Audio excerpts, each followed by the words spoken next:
Well, hello. Yes, I'm all on my own on a Monday morning, and there is more trouble than you can shake a bloody stick at, believe me. So the colour of my hat is the colour of my mood. Oh, dearie, dearie, dearie me. Who would be in this game? Who indeed would be in this game? Is you've seen a juggler, and he throws 6 balls into the air and he catches them. Add a ball and he drops it. Well, I caught the 6. The 7th is just too much. So I had to sit back and say, to hell with it. What I need is a nice calming influence. A nice calming influence. So instead of me talking to some of my colleagues who get me all riled up and ready to go, I'm all. And one of the things that I'd planned for this morning was some nice music, some interesting music, and this was done a little while ago, but the music stands the test of time. Some local, some from overseas, but all of it of interest. So, see whether you enjoy it as well. Mm-hmm. Mm-hmm. Mm-hmm. Mm-hmm.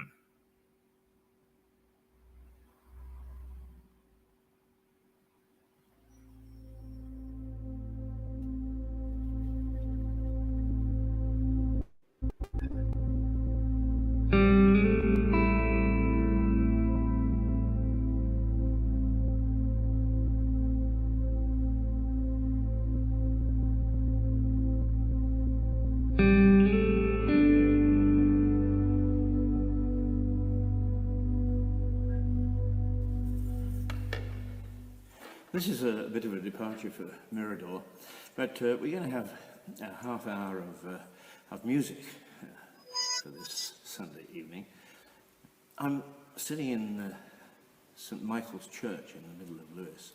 Actually, it's on High Street, and it's been the church for nigh on 1,000 years for the parish of Lewes, which is very small. In fact, there are only about 3 of us who actually are on the church roll that are residents of the town.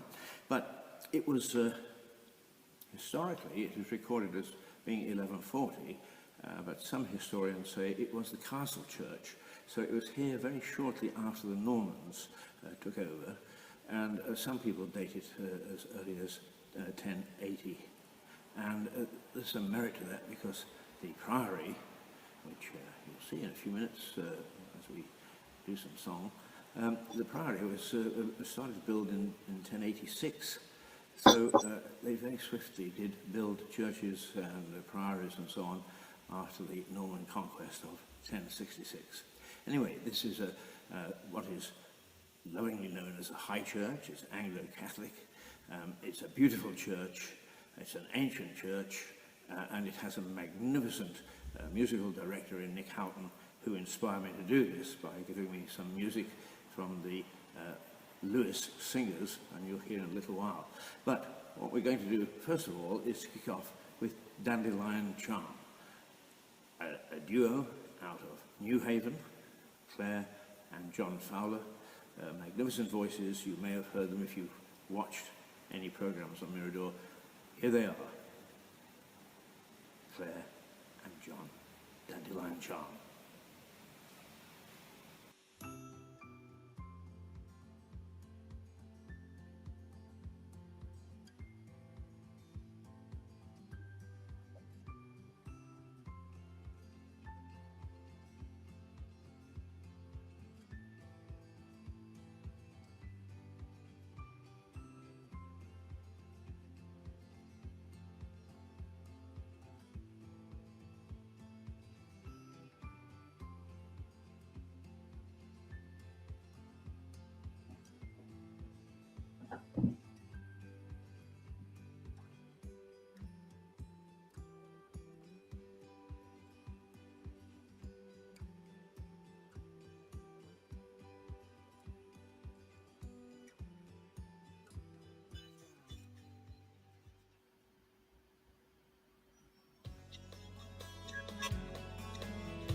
she's high, she's a skywalker. Doesn't matter. Just focus your mind on the wire ahead. It doesn't matter. It's a long way down. Long way down.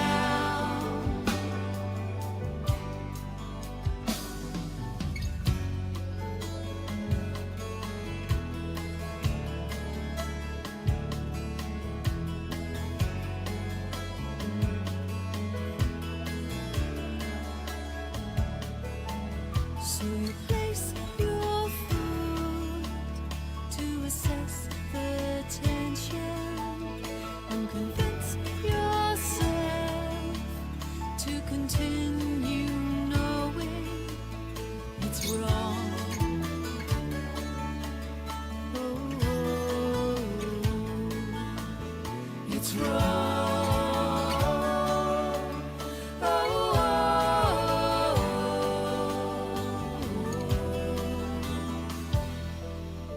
It's wrong. But when she's high, she's a skywalker. Doesn't matter. Just focus your mind on the wire ahead. It doesn't matter. It's a long way down.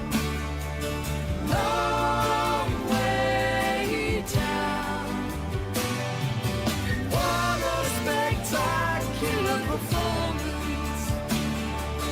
Though there will be no net for her. Such a spectacular performance. Who's going to break her fall this time? Oh,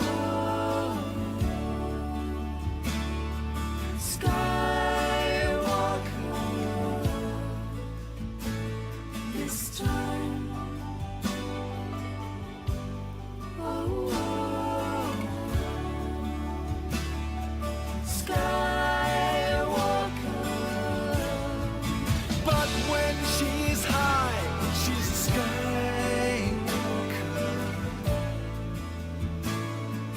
Skywalker. Just focus your mind on the wire ahead. It doesn't matter. Skywalker. Balancing high above the world tonight. Skywalker again. Oh,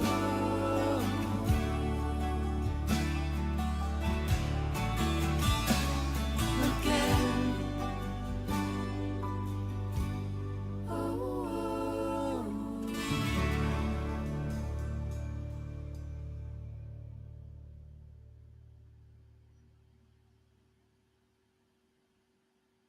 The next singer you may also have heard, Yeva Srian, who is Armenian. What does that have to do with Lewis? Well, it doesn't really, except that I've travelled extensively in Armenia, and it was the first country in the world to embrace Christianity as a state religion, and that goes back to about 600 AD. And they have some magnificent churches. They have their own version of the Vatican, and all so that you can see Mount Ararat as a backdrop. It's quite magnificent, and I thoroughly enjoyed it. But the Armenians, particularly Yeva's sister, Astrid, has been very kind to me over the years. And she was the lady that pointed me in the direction of her sister and said she's got a magnificent voice, and I sometimes write some of the words. Do you think you could take a listen? And I did, and I was absolutely bowled over. Now, I've been very irreligious, and I should take my hat off while I'm in church. But let's go to Yeva and listen to her golden voice.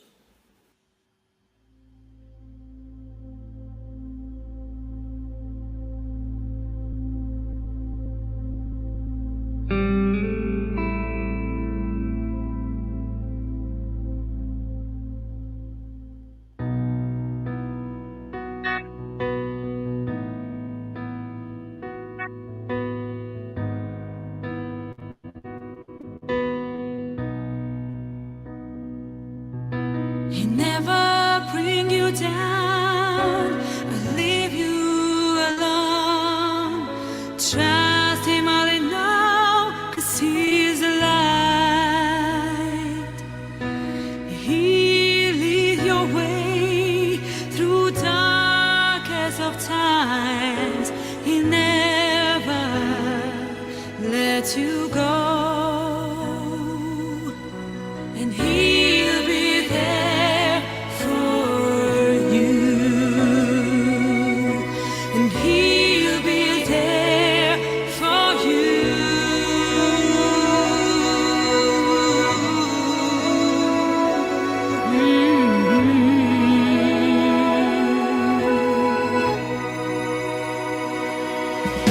He'll never bring you down or leave you alone. Trust him all in all, 'cause he's the light. And he leads your way through darkest of times. He never lets you go. And he'll be there for you. He'll be there for you. He'll be there for you. And he'll be there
Well, it's beautiful voices, indeed beautiful voices, and that's part one.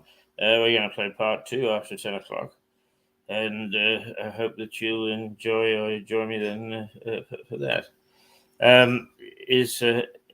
It is now at 10 to 10. When we get to this stage where, to be perfectly blunt, we've got just a little bit of a gap, so I have a standby that I thoroughly enjoy, and I hope that those of you who haven't seen it will, and those of you who have will enjoy it this time around again. But just as a little note on this, this incident was supposed to have triggered Charles Dickens to write one of his books about a ghost train. Dickens, it's not widely known, well, it is widely known amongst those people who care about Dickens and literature, but to many people, that Charles Dickens' stomping ground was across the southeast. Brighton, New Haven, Seaford. He was at the blowing up of Seaford Head to try and get the chalk to divert the course of the ooze. Some of his work has been discovered in one of the little villages just south, somewhere near Rodnell. And all in all, this was his part of the country. So he was very aware of this particular accident that created the legend of the ghost train. And he also was involved in a train accident himself. Fortunately, although many were lost, the carriages plunged off a viaduct, and he managed to escape because he was riding in the very first carriage, which didn't fall off the tracks. So a narrow escape. Anyway, here's the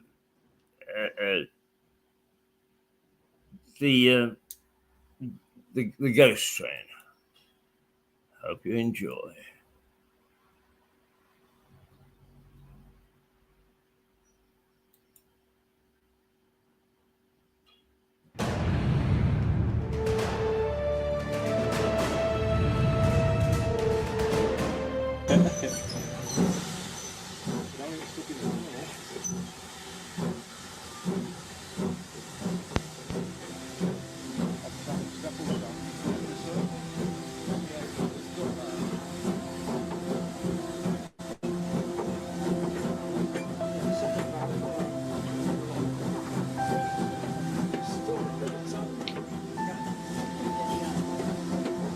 Many people find commuting by train tiresome.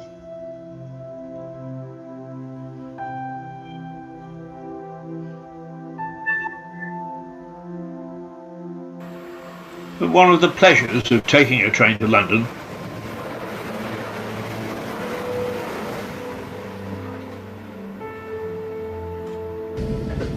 is that it passes through some of the most beautiful countryside in the UK. None more so than the view of the countryside as the line approaches Clayton Tunnel, just north of Brighton.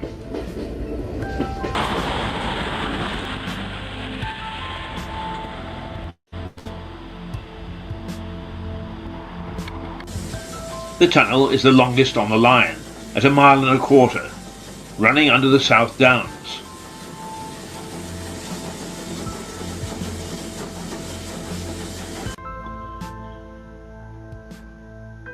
It's unusual because the entrance is not the usual railway brick.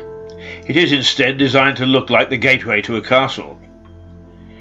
On top is a cottage built for the railway's lightkeeper in 1849. The tunnel itself was opened in 1841 and the cottage added later. Idyllic.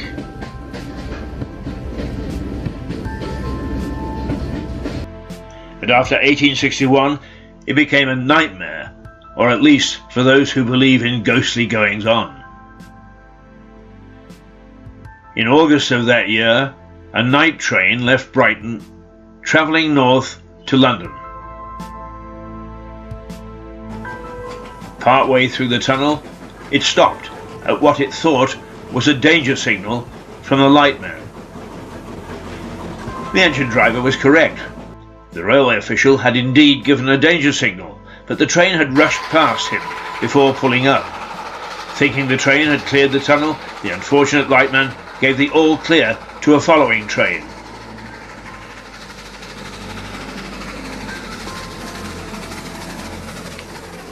And it slammed into the back of the first train in the dark, killing 23 and injuring 176 more.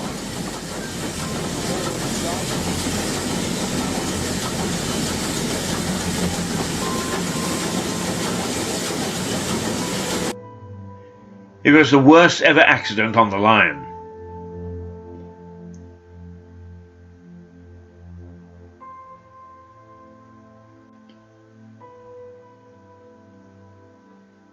And people walking on the downs over the underground passage have reported hearing the screams of the passengers as the trains piled into each other. The line is now also a direct line from Lewes.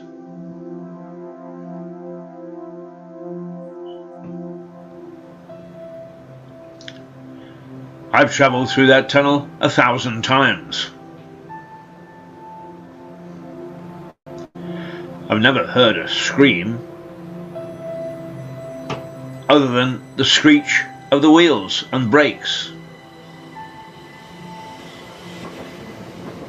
But I've never walked over the downs at that point either.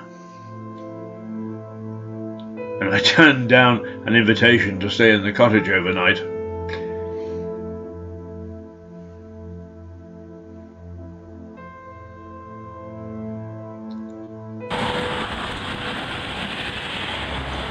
In fact, I get tense each time I go into the tunnel, knowing what had happened more than 165 years ago.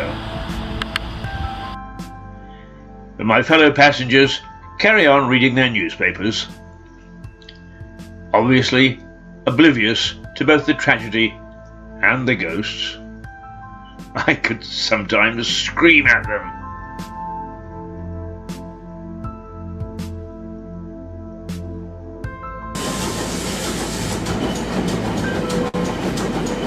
The ghosts of Clayton Tunnel. Eerie.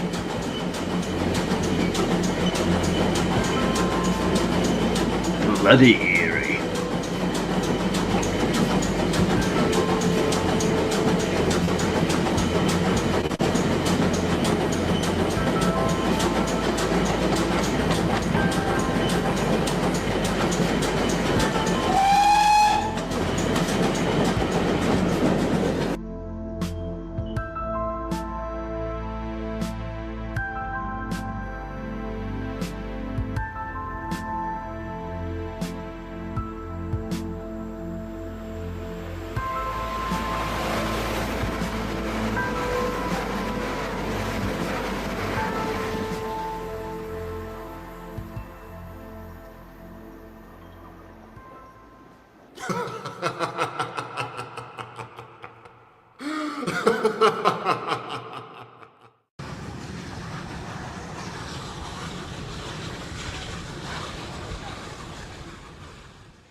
There you are. It's just a little story to fill in for 5 minutes. We'll be back in another 5 minutes with Voices Part 2. So join us then. For the moment, toodle toodle pip.